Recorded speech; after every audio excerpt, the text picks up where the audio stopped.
Welcome to Design Cisco SD-WAN. If you've been working your way through the ENSLD course, then we just took a look at all of the, more or less the basics of SD-WAN, understanding all of the different components, the different planes of operation.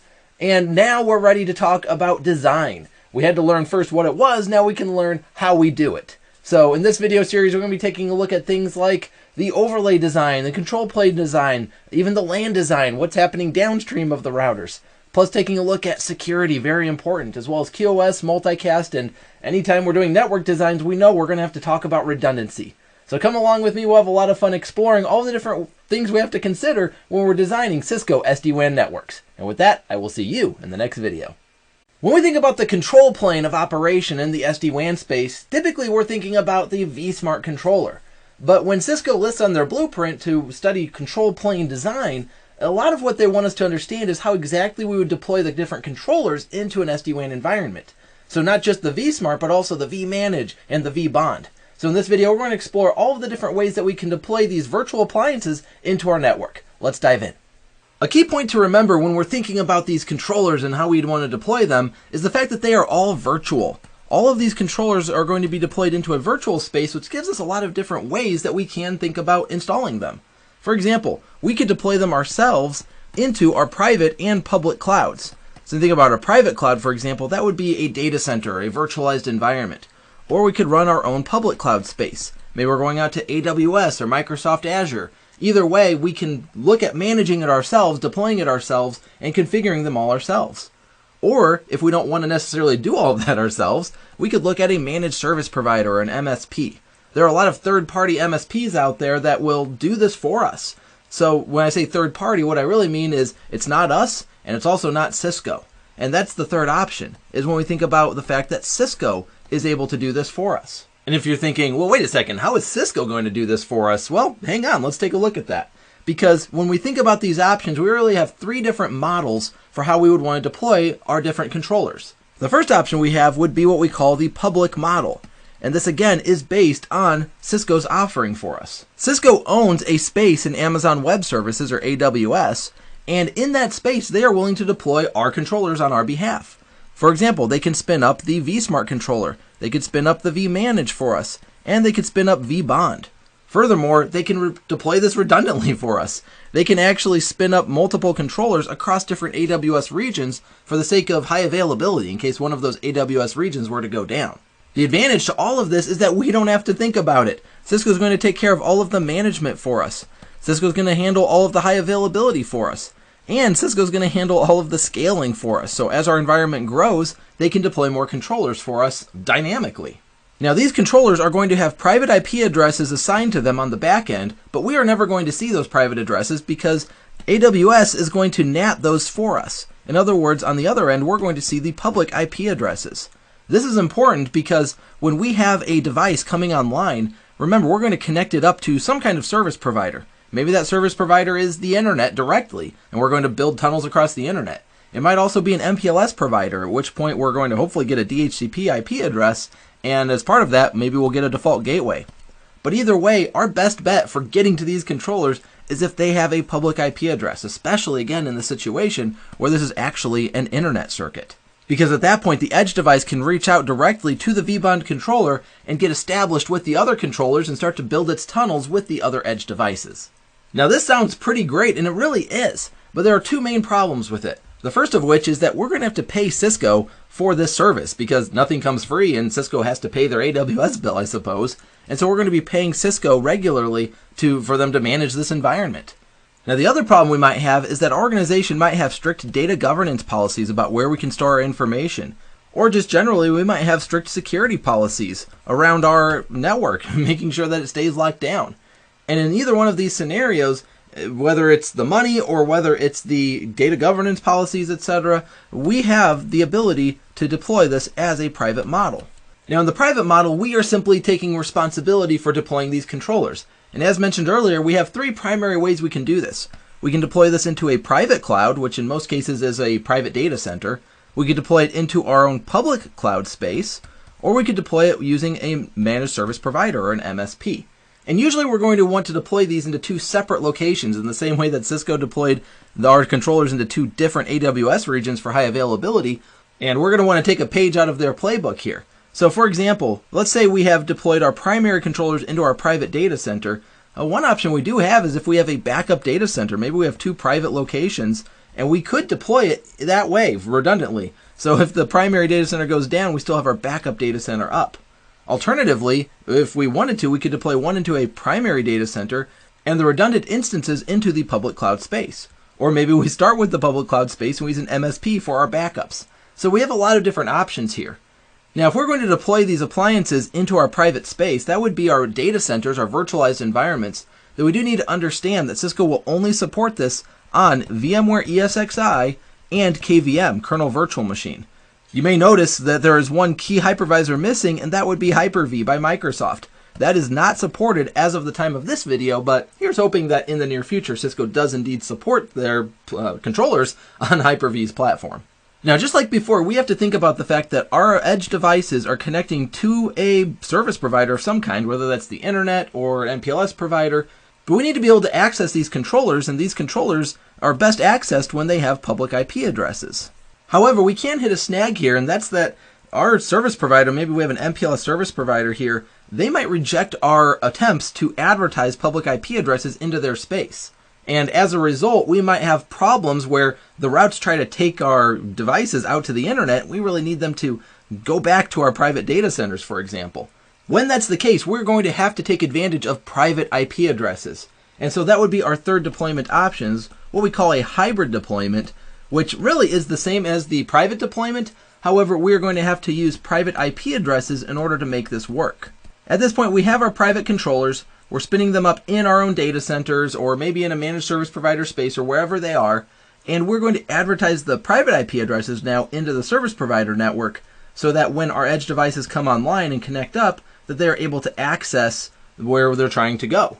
Now, this does cause some problems, as you can imagine, because we might have most of our edge devices coming online via the service provider. That's maybe causing us some problems in this scenario. But we might also have a few different locations that are only connecting via the internet. And at this point, well, we're kind of sunk because we have private IP addresses that need to be accessed, and we only have an internet circuit that will only give us access to public IP addresses. So what are we going to do in this scenario? Well, with this deployment model, we are going to rely still on NAT.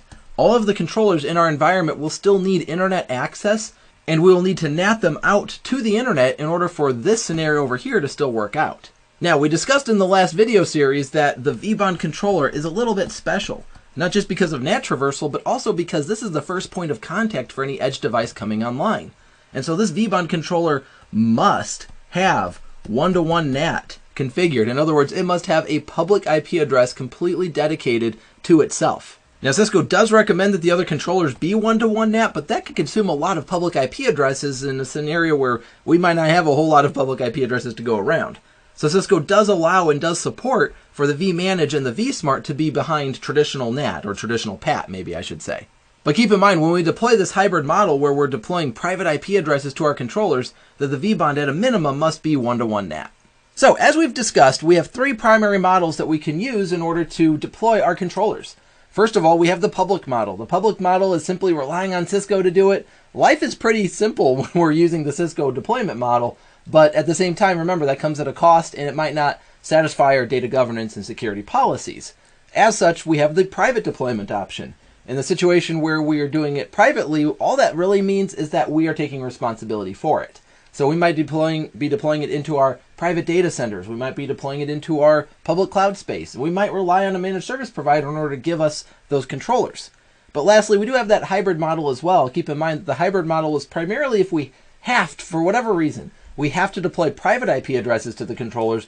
At that point, we'd leverage the hybrid model, keeping in mind that we do absolutely still have to give the vBond a one-to-one NAT dedicated public IP address. I hope this has been informative for you. I'd like to thank you for viewing. The way we've talked about the overlay up until now has maybe led us all to believe that it just automatically takes care of itself. But we do actually have some design elements that we need to consider when we're taking a look at building an SD-WAN environment. And part of that is, do we want tunnels from every single router to every single other router? In this video, we're going to take a look not only at how we build the overlay, but also some options we have about forwarding traffic through those tunnels that we build. Let's take a look. There are 4 main ways that we can build tunnels among the different routers in our SD-WAN environment. First of all, we have the option of hub and spoke. That would be just like traditional architectures where we're designing hub and spoke. One of these routers is going to be the hub, the rest of them are going to be considered spokes, and that way any traffic that we have that needs to go from one site to another site is going to have to traverse to the hub first. Second of all, we could have point-to-point connections. A point-to-point connection would be between two different routers that maybe we've got these two sites that have a lot of traffic that's going to go between those sites. Well, we'd want a point-to-point connection at that point. We wouldn't want to send all of that traffic back to the hub. So let's write these down. First of all, we have hub and spoke, and this will be the default setting for a lot of our SD-WAN environments because this is actually the topology that comes with SD-WAN by default. We don't actually get any of these other topologies unless we pay an additional license for it. Second of all, we have this concept of point-to-point. And then third, we have partial mesh. Now what we have drawn here basically is a partial mesh because we've got some amount of connectivity out there that doesn't exactly fit into hub and spoke, and it's definitely short of a full mesh, so we can build this out however we want. And then last but not least, we do have full mesh as an option. Full mesh would give us all routers to all routers connectivity, which again, we can do, and in a lot of situations, it would make sense to deploy that. But keep in mind that these three options right here, they do require a license from Cisco that might not be coming with the default license options that we purchased. Now, one key to keep in mind with all of this is that this is on a per VPN basis. I don't have to have the exact same topology for all my VPNs. So if I'm a service provider, I've got a lot of different customers, then my topologies can look differently per customer. But if I'm an organization that, we talked about this concept that we are a research hospital, and maybe we have our patients and our doctors on one set of topology, maybe this hub and spoke topology, but then we have to isolate our research portion. And the research portion is going to be between these two sites because that's where all of our research happens. And so we're going to have a point-to-point connection between those two locations. Now, the other thing to keep in mind in all of this is we love to draw these topologies as if we have a single WAN circuit. But as we've mentioned, in most cases, we're going to have two WAN circuit providers. So we've got a second cloud in here. And the reality is that we're going to build the same topology out both of those clouds. So we talk about this point-to-point connection, for example, we really have two tunnels at play. We're going to send one tunnel across the one circuit, and we're going to send a second tunnel across the second circuit. So when we have traffic coming into this router, and it's destined for this other router over here out this point-to-point tunnel that we've built, which circuit are we supposed to take? Which is a traffic forwarding conversation. We need to know when we receive a packet on this router, what are we supposed to do with it? Do we send it out WAN A or WAN B? And we have four main options that we're going to explore for this. First of all would be two different options that fall into the same category. That would be to use these WAN circuits in active-active form. The question here is, do we want that to be completely load balanced? That would be our first option, in which we basically send the same amount of traffic out each WAN link. So we're going to send 10 meg of traffic out one link, 10 meg of traffic out the other link, or essentially we're going to load balance our applications across these two connections. But the other option that we have is to have this weighted. Because in a lot of cases, we're going to have a primary WAN circuit, maybe this is actually a 100 meg circuit, and then we have a backup WAN circuit, and a lot of times, again, we're not going to want to spend the same amount of money on our backup WAN circuit, although, active-active makes it so really we're not using backup WAN circuits, but in a lot of cases, we still think of them as such. And so we've got 10 meg of throughput on the backup circuit. Well, in that case, we'd want to use a weighted algorithm because we'd want to send 10 times the traffic out the one link than we would out the other. Now, the other two options are going to fall under more of an active standby paradigm. And I know at first glance, active standby doesn't sound as good, but there is use cases for this. For example, the first one would be per application pinning. What we mean by pinning is the idea that we are going to pin an application to a particular WAN circuit. So for example, now we've got email traffic coming into this router, and we also have voice over IP traffic coming in. Well, the email traffic, we might want that to go out the internet circuit. Let's say that's on the right. And so we pin email as an application out the circuit on the right. Meanwhile, voice over IP, we might want to send that out MPLS because it's going to have less jitter and less delay and more reliability. So at that point, we'd send voice over IP traffic out that circuit. Now we are active standby, but on a per application basis. And the advantage of this is that if worst case scenario, our MPLS circuit were to go down, well, we can fail that over to the internet circuit. We can still send our voice over IP traffic across the tunnels we're building out the internet, as we'd rather stay up and be in a little bit more of a precarious situation from a latency and delay perspective than just being down altogether. And that's great that we have that option, but here's a question. What happens if this circuit isn't actually down? What if instead we just simply have a spike in terms of latency or delay or jitter, for example. Because now our voice over IP traffic is affected in a very negative way. It's not down, so that's great that we're not down, but we are having performance problems with voice over IP now. That would be our fourth option, which would be what we call application aware SLA. Now the key word here is SLA. That stands for service level agreement. And essentially what we're doing is we're monitoring the quality of the link. This is more quality focused than simply uptime downtime perspective. So now if there is an increase in latency or jitter, we're not down, but we'd still want to fail this over to the WAN circuit on the right, because the internet happens to be having a really good day today, and it's just better than the MPLS for whatever reason. And we temporarily fail over to the internet side until MPLS gets its act together, at which point we fail back. Now, as mentioned earlier, these settings are on a per application basis. So we can find the right fit on a, per application basis, looking at each application, for example, voice over IP and email and such, and finding the right traffic forwarding mechanism for the need.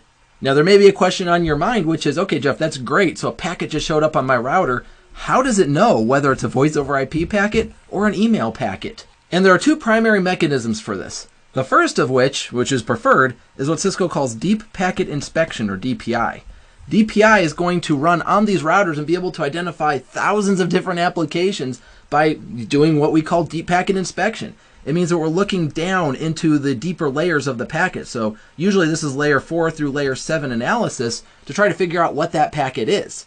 And it's an automated process, so it's really great for us. However, just like with our earlier conversation, this is going to require a special license from Cisco. If we don't want to purchase that license, then we do have a backup plan, and that backup plan is what we call a 6-tuple match. The 6-tuple match is going to look at 6 different parameters of a packet to try to figure out what it is. Those 6 parameters are, first of all, source and destination IP address, and that sounds like one parameter, but it's actually 2 in 1, right? So source and destination IP, that'd be our first 2. Second, source and destination port, that would be our second set of 2, so now we're at 4. Then we have DSCP to analyze the QoS value, and the one that everyone tends to forget, which is protocol number. So protocol number is just looking at the IP header and trying to figure out, okay, what IP protocol is running according to the IP header. So this isn't going to be as accurate as deep packet inspection and figuring out what everything is, and it's going to take a whole lot more effort on our part to make sure that our applications are properly identified by this process. But it might save us money from a licensing perspective if we can rely effectively on a 6-tuple match versus DPI. So here are the key points from this conversation. First of all, we have 4 different topology options that we can look at, and that's on a per VPN basis that we assign those topology options. So whether it's hub and spoke or point-to-point or full mesh and such, those are our options for building the actual overlays. Second of all, we have 4 different traffic forwarding mechanisms. And we remember that those mechanisms are assigned on a per application basis as well, which leads us to our third point, because how are we identifying those applications? And the way we identify them are, first of all, deep packet inspection. That would be the license-based approach. But then we also have 6-tuple matching, keeping in mind we need to remember those 6-tuple matches are all on source and destination IP, source and destination port, then we have DSCP and protocol number. And it's going to take some effort on our part as the network admins to make sure that that matching is actually occurring properly on the applications in our environment. I hope this has been informative for you, and I'd like to thank you for viewing. As I mentioned in the intro, it's really easy for us to get swept up into all of the WAN connectivity and forget in our designs that we need to consider the LAN connectivity. Our routers are not just connecting to WAN circuits, they're also connecting back to the rest of our network at these individual locations. So in this video, we're going to be discussing the different things that we need to think about from a LAN design perspective. Let's take a look. First, some terminology. We need to draw a dividing line in the sand, because what we have from an SD-WAN perspective is we have the transport side, that would be the connections going to the WAN upstream, and then we also have the service side, that would be the downstream connections to the rest of our network. Now when we're connecting down on the service side, we are going to be connecting sometimes at layer 2 and layer 3. So let's start with layer 3. Maybe this is a router or a layer 3 switch or multi-layer switch. And for these layer 3 connections, we're usually going to use a routing protocol. Now when we're using routing protocols, we can certainly use BGP and OSPF because these are open source and we can use them on anything, including vEdges. But because vEdges were made by Viptela, they're not going to support EIGRP. So if we're building our network on the vEdge, well then we're out of luck from an EIGRP perspective. If, however, we are building these on cEdges, or what Cisco calls those XE SD-WAN routers, well, hey, then those are going to be able to speak EIGRP.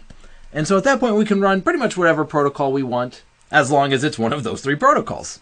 Now, what if this is a layer 2 connection? What if we were simply installing this router onto a LAN, and in a lot of cases, maybe we simply have downstream of us some layer 2 switches. And off of those switches, we have different VLANs like VLAN 10, VLAN 20, and VLAN 30. This would be where our users are connecting and our phones and our devices and such. Well, one thing we can do in this environment is to spin up a default gateway on that router. That way we can have a layer 3 interface serving as the gateway for these different VLANs downstream.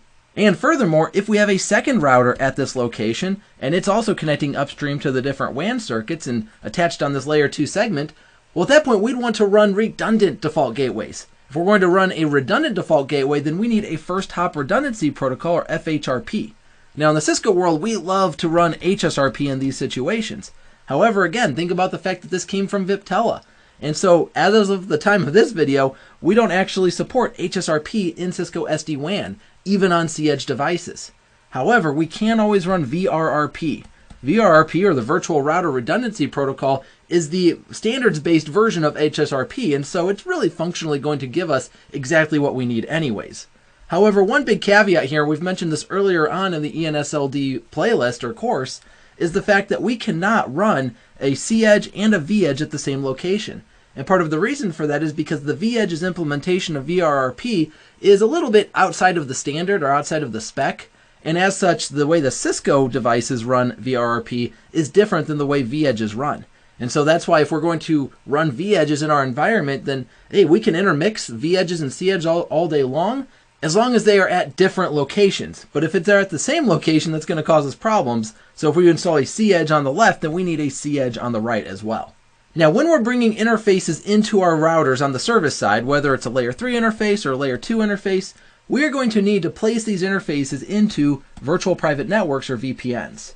Now, we've mentioned before as well that a VPN is actually a VRF from a functionality perspective. A VRF, being a virtual routing and forwarding instance, is a separate layer 3 domain and with separate layer 3 routing tables on these layer 3 devices. Now, we need to keep in mind that when we're assigning VPNs, first of all, VPN 0 is reserved. VPN 0 is going to be used on the WAN circuit, so basically these interfaces here will be in VPN 0. Second of all, VPN 512 is reserved. 512 is going to be used for management, and that would essentially be an out-of-band management interface that we might use in our SD-WAN space. So that leaves us with the rest of the VPN IDs, which starts at 1, goes up to 511, which used to be the entire range of VPNs. However, they did open up the rest of the range for us, so we have to skip over 512, start with 513, and we'll go all the way up to 65,530. Yeah, we might expect 65,535 at that point, but Cisco does have the rest of those IDs reserved in case of future need. So a question you may be asking yourself is, as I make these network designs, when would I want to consider using different VPNs? And the first most obvious answer is always going to be multi-tenancy. Multi-tenancy would primarily be used by a service provider, and in a lot of cases, we're not working for service providers. So if we're not working for service providers, we might consider a situation where we just need to segment our network for some reason.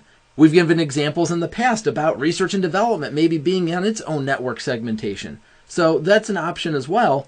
However, the third option that we might see a little bit more often is going to be guest networks. If we want to deliver guest Wi-Fi, internet access for our guest users, well, hey, no better place to place them from a security perspective than in a separate VPN. So these are the primary reasons why we'd want to consider multiple VPNs in our environment. But at the end of the day, in our designs, we simply need to explore the value of VPNs, in other words, the layer 3 network segmentation, and whether we want to apply that into our environment. So when we're looking at our SD-WAN designs, the first thing we need to keep in mind is that we have the transport side of our network that would be upstream of the routers to the WAN facing side. And then we have service. Service is for our LAN connections. It's basically connecting towards our users. And so when we're looking at that, those connections can be layer 3 connections. And if they're layer 3, then we can run a routing protocol like BGP or OSPF. And if they're C-Edge devices, then we can absolutely run EIGRP if that's what we want to run. Now, if they're layer 2 connections, we can put gateway services on the routers if that's going to be useful for us. And if we have multiple routers at that site, we might want to run VRRP to make redundant gateways, knowing that HSRP isn't supported at the time of this video, but I'm sure that functionality is coming. And lastly, we do need to place those LAN interfaces, or really, better word for it is the service side interfaces, into a VPN. keeping in mind that VPNs 0 and 512 are reserved, and so we have the full range otherwise, more or less, from 1 to 511, and then 513 up to 65,530. I hope this has been informative for you, and I'd like to thank you for viewing. In the networking world, we love to talk about redundancy. And in this video, we want to explore how we deploy that high availability and redundancy concept into SD-WAN. And when we're doing that, we need to think about all 4 of the primary devices that we deploy into an SD-WAN space. The 3 different controllers in vManage, vSmart, and vBond, as well as those edge devices. So let's take a look at each and see what we can do. First, let's talk about the controllers in an SD-WAN environment. And when we're talking about controllers, we're going to need to remember a key number, and that number is 2000. When we look at the vSmart controller, for example, we're going to want to deploy one of those per 2000 edge devices. And we're always going to want to deploy a minimum of 2, by the way, for redundancy. So even if we only have 500 edge devices, hey, we're still going to deploy 2 of them in case one of them goes down. Well, we're going to basically copy and paste that for the vBond controller, because when we're deploying vBonds, we want to deploy 1 per 2000 edge devices as well, plus a minimum of 2. Now, when we look at these 2 different controllers, these are going to be running in an active-active methodology, meaning that every controller that we add into the environment supports 2000 more edge devices. But things get a little more interesting when we talk about the vManage. The vManage is actually deployed into an active standby setting, meaning that if we were to deploy 2 different vManages, let's just draw them out here, well, each vManage, just like the other controllers, can support 2000 different edge devices, so we're deploying 1 vManage per 2000 edge devices. Well, if I've deployed 2 controllers in an active standby pair, well, I'm still only supporting 2000 edge devices in that case. And we can't deploy a 3rd vManage controller because that just doesn't work. We're deploying them into active standby pairs. So how do we scale this out to support more than 2000 edge devices? Well, the way we do that is with the concept of clusters. We're going to cluster these vManage instances in order to support more than 2000. And importantly, when we cluster the vManages together, we have to have at least 3 in a cluster. So what this is going to look like is I will deploy a 2nd and a 3rd vManage into the first cluster on the left. That would be my active cluster. And then I can deploy a 2nd and a 3rd vManage instance to my standby, my backup cluster. Now I can support up to a maximum of 6 instances per cluster, meaning at this point that I can support up to 12,000 edge devices because I've got up to 6 different vManage instances inside of my active cluster. Now a key point in all of this is that we want to consider different failure domains for all of our redundant controllers. When I think about different failure domains, I think about a few different options. For example, I might think about a data center that I own and manage myself, and then a public cloud space. Or I might think about a primary data center and a backup data center. Or lastly, I might just think of different cloud regions. Remember when we talked about Cisco and the fact that they build out a public cloud space for SD-WAN in the AWS cloud, that they deploy it into 2 separate regions in case one of those regions were to go down. And that's exactly what we're trying to accomplish here. Because if we look at any of these situations, we've got a minimum of 2 vSmarts, a minimum of 2 vBonds, a minimum of 2 vManages, whether it's clusters or whether it's individual instances. Either way, we want to make sure that if one of our regions, if one of our domains has an issue, that doesn't take down our entire environment. For example, if we're running in our own data center and we put all of this into the same space, the same virtual environment, well, losing our data center might take down our entire SD-WAN environment, and that would be no good. Instead, we deploy half of it into the data center, half of it into the cloud space, and that way if our data center were to go down, the cloud space is still going to stay online. So that's 3 of our primary devices. What about the last device, which would be the edge devices, whether those are V-edges or C-edges? When we draw out our SD-WAN environment, we're typically talking about at least 2 different WAN circuit providers, and then we've got 1 router at a lot of sites that's going to connect up to both of those circuit providers. But in critical locations, we probably want a 2nd router. And the question is, how are we connecting that 2nd router up to the WAN circuit providers? We have 2 main options for that. The first option would be full mesh. And as the name implies, we're going to full mesh those connections. So we're going to connect the router, the 2nd router, up to the first WAN circuit provider, and we'll connect it up to the redundant WAN circuit provider. At this point, we're able to form all of the IPsec tunnels that we need. So if we're sending a connection out of the router on the left, we can go out both of those WAN circuits like we've talked about. Same with the router on the right. We simply form our IPsec tunnels natively out those connections. However, what if we're not able to get 2 connections per WAN circuit provider? Because sometimes that costs money, And sometimes the WAN provider is simply going to say, no, we can't actually provide you with two separate circuits. If that's the case, then we're going to have two WAN circuit providers and our two routers, and we're only going to have one connection per WAN circuit. At this point, we're trying to get to the topology on the left. Remember, in an SDN environment, we want the exact same logical topology. In other words, we want the exact same overlay, regardless of what the physical network looks like, and that would be the underlay. And so here we have a very different physical network, and we're trying to accomplish the same thing. How do we go about doing that? Well, in the SD-WAN space, the way we do that is by connecting these two routers and forming what we call a TLOC extension. The TLOC extension allows us to still form our IPsec tunnels exactly like we do out the left. Specifically, the router on the left will go up the WAN circuit on the left, the router on the right will go out its WAN circuit on the right, and then we're able to cross over that TLOC extension. So the left router can go out the right circuit by way of that TLOC extension, and same thing with the router on the right. It can go out the left WAN circuit by going across that same TLOC extension. And in the end, our two different overlay networks, the IPsec tunnels, are identical. Again, regardless of the underlay, regardless of the physical network. So when we're looking at high availability in the SD-WAN environment, it comes down to three main points. First of all, let's remember that key number of 2,000. We're deploying one controller per 2,000 edge devices with a minimum of 2 for redundancy. And we also remember that vManage, that's done with clusters, not with active-active instances. Second of all, when we're deploying those redundant controllers and clusters, we want to deploy those into separate failure domains. In a lot of cases, we might look at two different public cloud regions, or two different data centers, or a mix of public and private cloud. And lastly, when we're looking at edge redundancy, we have those two main options. We have full mesh connectivity and the TLOC extension. Those are simply two different ways of tackling the exact same, or achieving the exact same logical topology, regardless of the underlying physical architecture. I hope this has been informative for you. I'd like to thank you for viewing. As we've mentioned previously in the ENSLD course, we have security baked into the foundation of the SD-WAN environment. However, Cisco also has additional security services that we can layer on top of that to add additional security value. So in this video, we want to explore all of the different options that we have available to us for securing our SD-WAN environment. Let's take a look. We're going to take a look at 6 different ways that we can implement security in the SD-WAN space. The first of which is going to be at the edge, our edge security.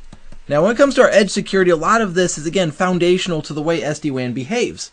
For example, when we look at onboarding, we are going to not just allow anybody to join our SD-WAN network. Instead, we are going to use whitelists. So in other words, we're going to manually define which devices can connect, and then we're going to use certificates to make sure that the device that's connecting is a legitimate device. On top of that, we can segment our network traffic using VPNs, as we've discussed. And it's worth suggesting, by the way, that we do rely on IPsec for our tunnels as opposed to using GRE, which is technically an option. Now from there, we can layer on a few different options as well. First of all, we have the application-aware firewall. The application-aware firewall is sort of like a zone-based firewall, for those who have configured that, where a zone is equal to a VPN. It allows us to control traffic as it traverses the network and perform stateful inspection on the traffic on a per-application basis. On top of that, we have the capability of deploying URL filtering to the SD-WAN environment. So as traffic comes into our SD-WAN edge routers and is destined for a bad website, we can simply block access to bad URLs. Now, this isn't necessarily trying to block us from going out to sinister websites. We might simply want to control the websites our users are allowed to go out and access. For example, we might block on category. We don't want them going to a particular type of website. We can also block based on reputation. If a website doesn't have a good reputation, we might not want our users going out to it. And lastly, we can always create lists, whether it's blacklists or whitelists, in order to explicitly state the websites that we do want or do not want our users to have access to. Now, the good news for all three of these security options is that they are supported on both the vEdge and the cEdge. However, we do have some security options that are part of the Cisco portfolio that are only going to apply to the cEdge. So let's take a look at some of those. First of all is an IPS and IDS that Cisco has that is based on Snort. Now, Snort is an open source project, but Cisco acquired ownership over that open source project when they acquired SourceFire. Snort is going to perform signature-based analysis on our network traffic. It's going to look for threats. Now, we can enable this from an IDS perspective, meaning we simply detect the threats and report them when we find them, or we can enable the IPS, which will actively block those threats once it does find them, knowing that does take away a little bit of control from us, as it might block traffic we didn't want to block, but it is absolutely going to be a more proactive approach to preventing threats from proliferating throughout our network. Next, we have Cisco Umbrella. Umbrella is a DNS-based security mechanism, and what it's going to do is it's going to prevent us from even resolving bad website addresses. This is going to leverage the Talos cloud, Cisco's great big machine learning database in the sky that's constantly analyzing different URLs and listening to what other networks are learning for us on our behalf and letting us know where there are bad websites.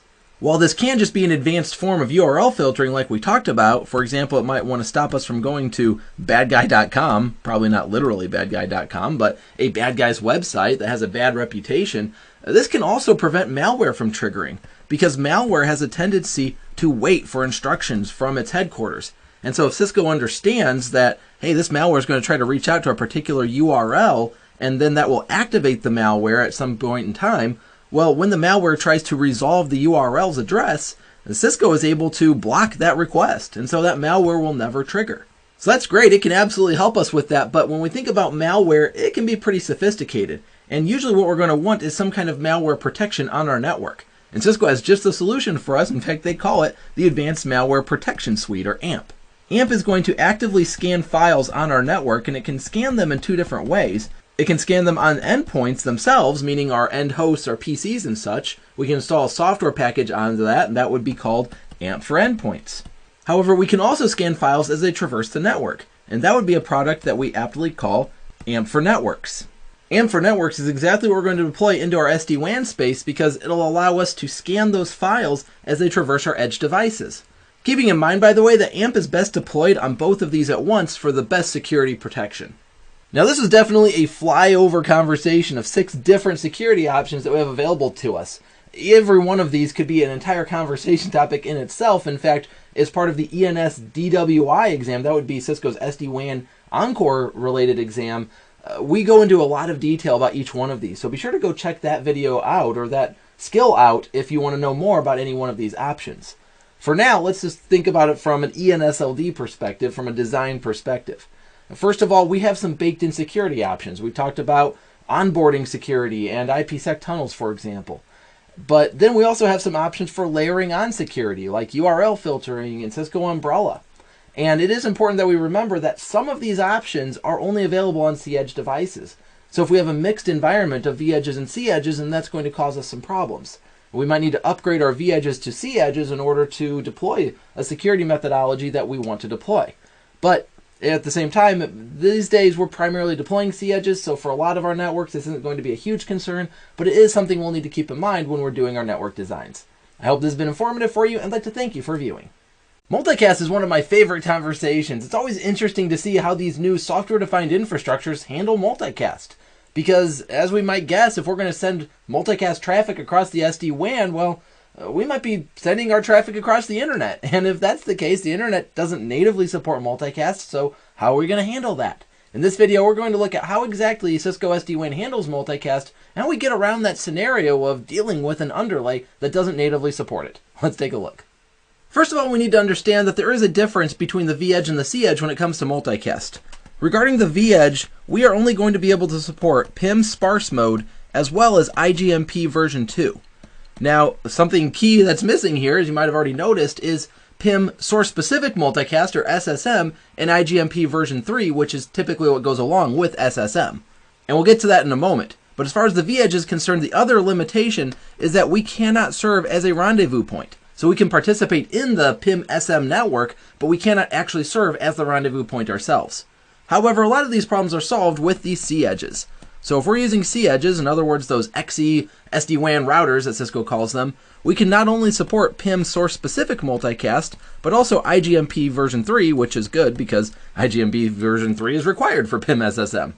And we can serve as rendezvous points if we are a C-edge device. Now, before we get into how multicast routes are exchanged and traffic flows, let's pause a moment and think back to how unicast routing is handled. So we remember that we have this vSmart controller that sits out on the network that is responsible for the entire control plane. And what that means is we are not, for example, going to form direct IGP relationships here. So we're not going to become OSPF neighbors or BGP peers or anything like that. So instead of these direct relationships, we are instead going to share our routes with the vSmart controller, and the vSmart controller is going to push those down, leveraging OMP as our protocol of choice. Well, we're going to do something really similar from a multicast perspective, because instead of forming direct PIM neighborships across the SD-WAN, we're not going to do that. Instead, we're going to leverage OMP to support sending multicast routes throughout the domain. These multicast routes are going to tell us where in the network we have receivers for a particular group, as well as sources for specific groups. As such, when I get an IGMP message from a local client that says, hey, I want to join this particular group, well, I would send that out over OMP. So the vSmart controller is now aware that I have receivers at my location. Similarly, if I have a source show up that all of a sudden starts speaking multicast to me, well, I'm going to advertise that to the vSmart controller via OMP. And so now the vSmart controller, again, knows all of the receivers in the domain as well as where all of the sources are, and it's able to connect them. So now let's clean up our drawing here and look at how exactly this transpires. Let's say I have a source down here in the bottom left that starts speaking multicast and my edge router finds out about it. Well, now I'm communicating via OMP, and I understand from the vSmart controller that there are receivers out here at these 3 sites here on the right side. How am I going to get my multicast traffic to these locations? Well, in a traditional networking infrastructure, ideally what would happen is I would send a single packet into the domain, and then as that packet traversed the network, it would get automatically replicated by the various devices in the path.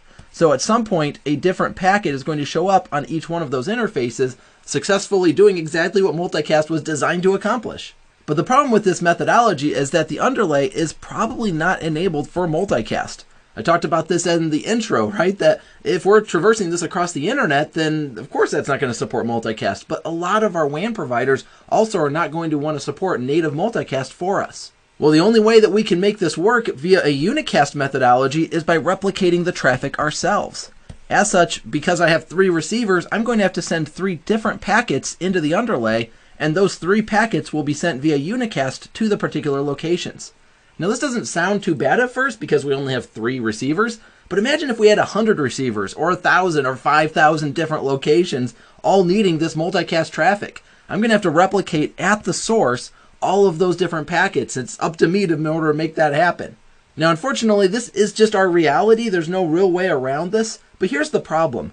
Is this WAN circuit right here, is it big enough to handle all of that traffic? Because now I'm replicating a ton of multicast traffic, and this source might have shown up at a site that wasn't designed with a big fat WAN pipe. Meanwhile, I might have a head-end router up here, maybe it's in my data center, maybe it's in my headquarters, but it's got that big fat WAN pipe, maybe hundreds of meg or maybe even a gigabit of throughput. That would be a property that we'd expect at the head-end location. And so one thing we can do in this scenario is, rather than replicating the traffic ourselves, is that we send the traffic to a device on the network, an edge device, that has been designated as a replicator. This replicator is going to do, well, as its name implies, the replication for us. So in our scenario here, we would send 1 packet up to the head-end location, and then that edge device, whether it's a C-edge or a V-edge, it doesn't matter, both are capable of this, it would then replicate the traffic and send it out to the different locations. Keep in mind that this configuration isn't required. We don't have to use replicators if we don't want to. If our multicast sources are at the head end, then we probably don't necessarily need them, or otherwise we could configure our head end routers to be the replicators, and just in case sources show up elsewhere in the network. But either way, one thing to consider with all of this is that all of this multicast configuration, from the PIM configuration to the replicator configuration, all of this is on a per VPN basis. That's because each VPN is a separate layer 3 routing domain. We don't want to intermix sources and receivers on one VPN with sources and receivers on a different VPN. So when considering how we support multicast in an SD-WAN environment, we first of all start with capabilities. So the V-Edge is capable of supporting PIM sparse mode and IGMP version 2, but it can't serve as a rendezvous point. However, our C-Edges are not only able to support all of that, including the rendezvous point, but they can also support PIM SSM as well as IGMP version 3. Second of all, just like with unicast routing, we're not going to form direct relationships, in this case, direct PIM relationships, with the routers on the other end of our WAN circuits. Instead, we're going to leverage OMP, the same protocol that we use to exchange unicast routes, we're going to use to exchange multicast routes, which now we know where all the sources and receivers are in the network, so now we have to think about how we're going to propagate that traffic through the SD-WAN space. And we think about the fact that replicators are going to allow us to replicate that traffic where we want. Because unfortunately, we do need to rely on unicast, which means we have to replicate that traffic somewhere in order to get it to all of the different receivers. So we can use the source site in order to do that, but if the WAN links are a little bit smaller than we'd like, then we can transfer that to a different location, allow a replicator to do the replication for us, ideally on higher bandwidth links. I hope this has been informative for you, and I'd like to thank you for viewing. The last technology that Cisco wants us to understand as part of SD-WAN designs is going to be quality of service.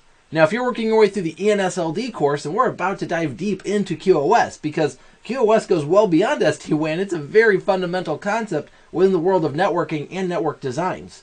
However, from an SD-WAN perspective, we need to understand how C edges and V edges behave from a QoS perspective. So in this video, we're going to unpack how exactly we would deploy QoS into an SD-WAN architecture. Let's dive in. The goal of QoS is for us to have a router, and as traffic comes into it, we can classify that traffic and apply policy against it. The way we classify that traffic is by taking a look at a tag inside one of the packet headers. And in our case with SD-WAN, we are going to look at the DSCP tag inside the IP header. When we move this packet over to the outside interface on a router, that interface is going to be divided into different queues.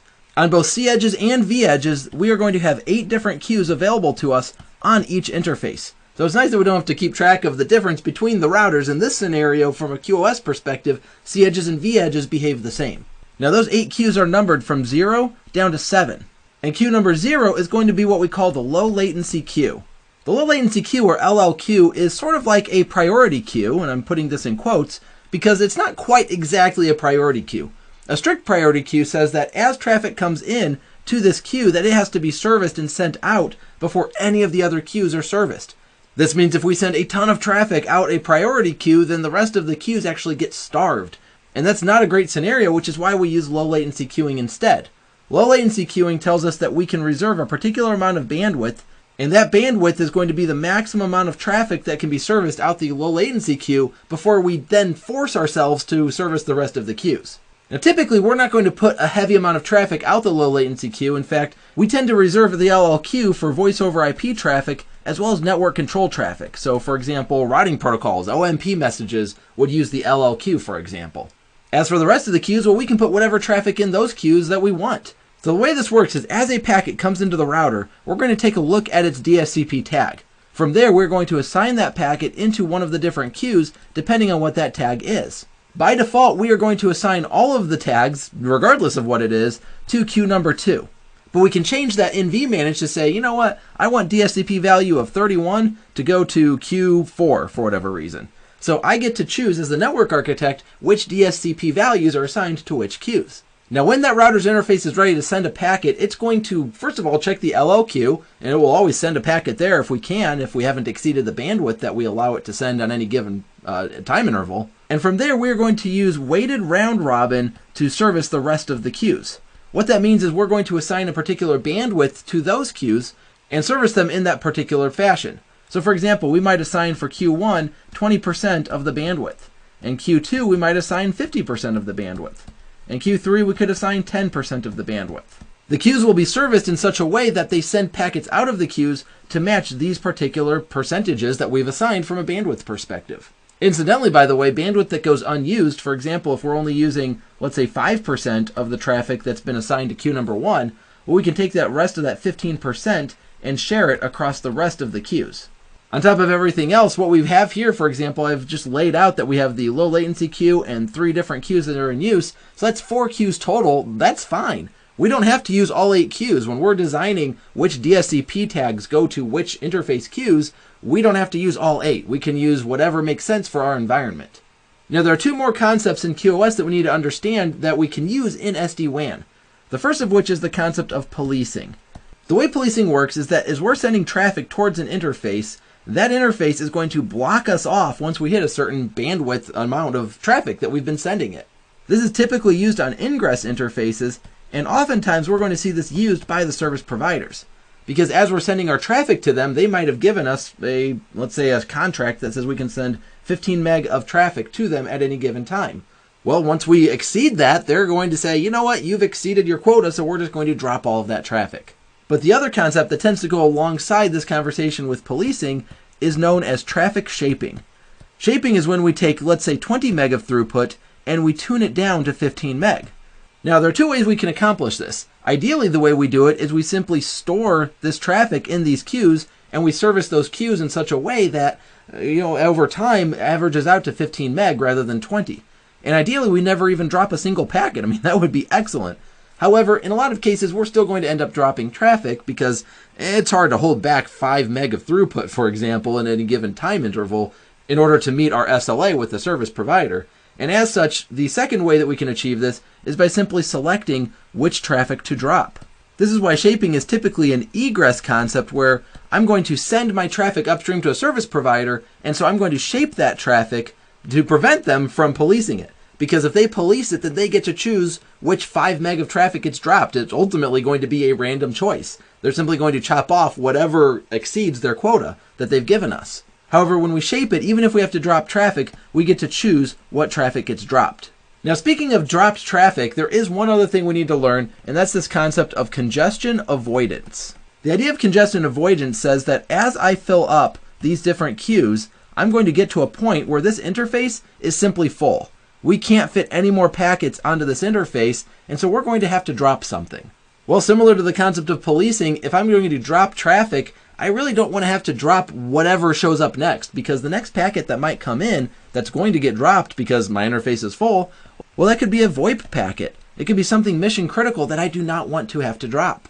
As such, Cisco gives me 2 different options available on a per queue basis that I can configure. The first of which is simply tail drop.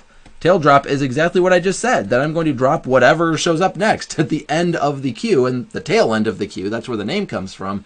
And so we're simply going to drop whatever. That's not usually the best way to handle that, and so instead we have this concept of random early detect. Random early detect essentially aims to keep this from getting too full. We don't want the interface to get too full, and so as it hits maybe 75% of maximum capacity, we're going to randomly, that's what the R is, and early, before it gets full, detect that we need to drop some traffic. And so ideally we would use random early detect to preemptively drop some traffic and control which traffic we're dropping, because again, compared to tail drop, which might sound better at first because it allows the interface queue to get completely full, and so we drop less traffic with tail drop, but the problem comes back to that concept of control. How do I control which traffic I drop? How do I make sure I don't drop voice over IP traffic? That would be bad. So red allows us to drop a little bit more traffic in exchange for having control over the traffic that actually gets dropped. All right, that was a lot to cover, so let's try to narrow this down to a few key points that we can take away. First of all, we have 8 different queues on any interface, whether C-Edge or V-Edge, and Q0 will be the low latency queue, and Q2 will be the default queue. Second of all, we use the DSCP tagging in the IP header to determine which queue we want to place that traffic into. And each queue is assigned a bandwidth value, and we use that weighted round-robin concept to service traffic that exists outside the low-latency queue. Third, we talked about shaping and policing. Shaping usually being an egress technique, police usually being an ingress technique. More often than not, what we're going to find is that we want to shape our traffic going to the service provider. We're not going to do a whole lot of policing ourselves. That usually is what the service provider does.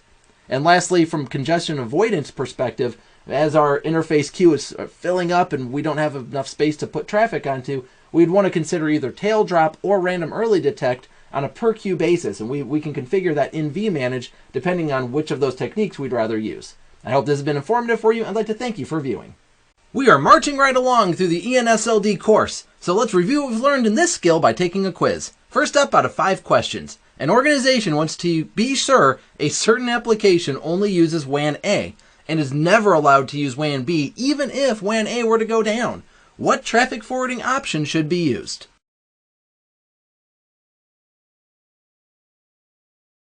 So here's the situation. We have WAN A and WAN B, and probably in this situation, we're paying a lot more for WAN B or something like that, maybe even a per bit basis.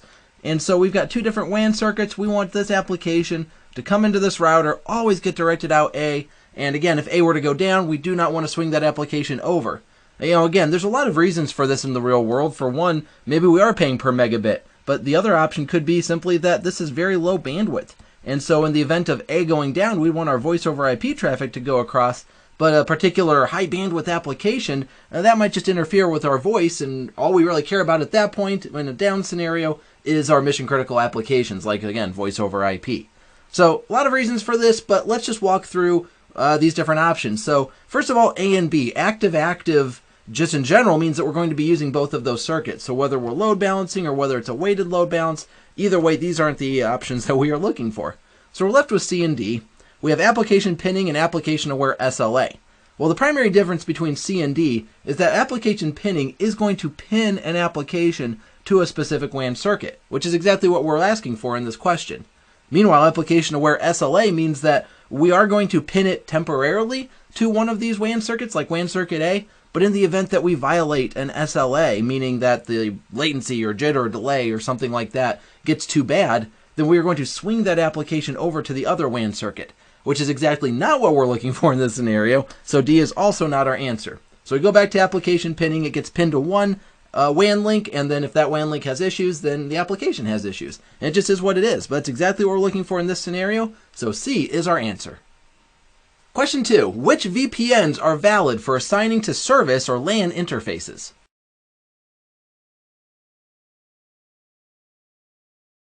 Well, the easiest way to answer this question is to remember the range of valid VPN IDs. So we know that we can use 0 through 65,530. Cisco cuts it off a few earlier rather than using the entire 16-bit range. Meanwhile, however, 0 is reserved and 512. 0 is for the underlay and 512 is for management. So looking at the answers on the left, we know we cannot use 0 and we cannot use 65,535 because that exceeds the maximum end of the range. But we can use 1, we can use 510, we can use 511. So B, C, and D, those are all perfectly valid VPN IDs that we can use on our service interfaces. Next question. What is the magic number to remember when it comes to building scalable, redundant SD-WAN controllers?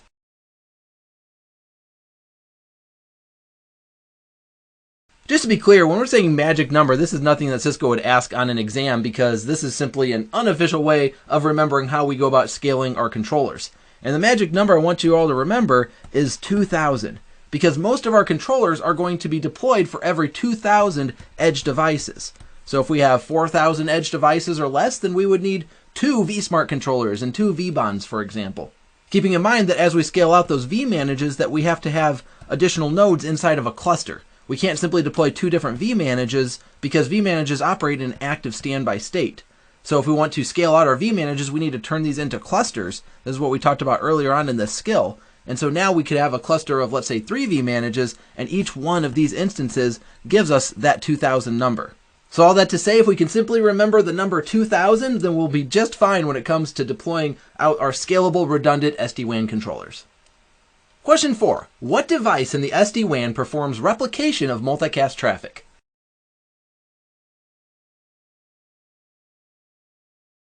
Remember, we have a problem, and that is that when multicast traffic arrives on our SD-WAN edge device, we're going to propagate that into the SD-WAN domain. However, this underlay doesn't support multicast in most cases by default. And as a result, we can't simply forward one packet into that domain and expect that the network will replicate those packets as needed, which again is how multicast traffic is supposed to work. Instead, if we have 3 different or maybe even 100 different edge devices that are saying that they need that traffic, we're going to have to send that number of packets via unicast to each one. Well, one further problem that we have with all of this is that this WAN circuit might not be strong enough to handle all of that traffic, and so we might want to forward one copy of the packet out that WAN link to another device on the network and have that device on the network replicate and send that traffic out. And that device is called a replicator. So when we look at our answer choices over here, A is certainly our correct choice, which might at first seem like it's too obvious. Ever have one of those questions? It's like, well, they said replicate and it's a replicator. That seems too obvious, but in this case, that is the answer. So don't be drawn to all of the other multicast terms like rendezvous point and a PIMDR, IGMP querier.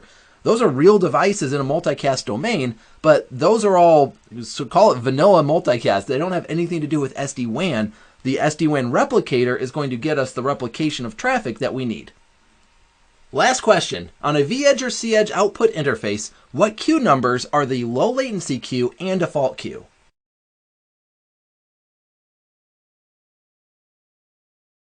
Well, as we recall, we receive traffic into an edge device. That is going to have a DSCP value assigned to it. Maybe it's 0, but maybe it has been assigned something else. We're going to use that DSCP value to assign it to one of our 8 different queues. Now, by default, everything is going to be assigned to queue number 2, keeping in mind, by the way, that these queues are numbered from 0 to 7, not 1 through 8. So queue number 2, I guess that would be our third queue here. That's where all of the default traffic is going to go, so that's one answer. And meanwhile, the LL queue, the low latency queue, this would be queue number 0. So let's remember that Q0 and Q2 are going to be our primary queues that we use in a lot of cases. And from there, we've got 6 other queues that we can use for whatever purposes we desire.